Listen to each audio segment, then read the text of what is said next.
అంతేకాదు మా చేత అబద్ధపు సాక్ష్యం చెప్పించినందుకు ఐపీసీ సెక్షన్ అదే సెక్షన్ మాకు గుర్తులేదు కానీ ఆ సీఏని సస్పెండ్ చేయండి. దుర్మార్గుల బాధ నుండి నా బిడ్డ మాన మర్యాదను కాపాడారు. ఈ రుణం ఎలా తీర్చుకోగలను బాబు? పెద్దలు అలా అనుకోడు.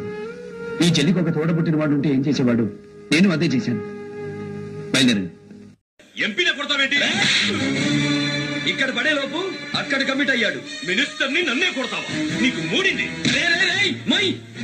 నీ బతుకు బయలట్ బాక్స్ నుంచి పుట్టింది. నేను అమ్మ కడుపులో నుంచి నీతిగా పుట్టా. బొచ్చు బొచ్చు కూడా పేగలేవు. నాయుడు, దేశంలో మీరు మారణహోమం మొదలెట్టే లోపే నేను అశ్వమేధ యాగం ప్రారంభిస్తాను. ఈ యాగం నీ చావుతో మొదలై ఆ వ్యాఘ్ర గాడి చావుతో ముగుస్తుంది.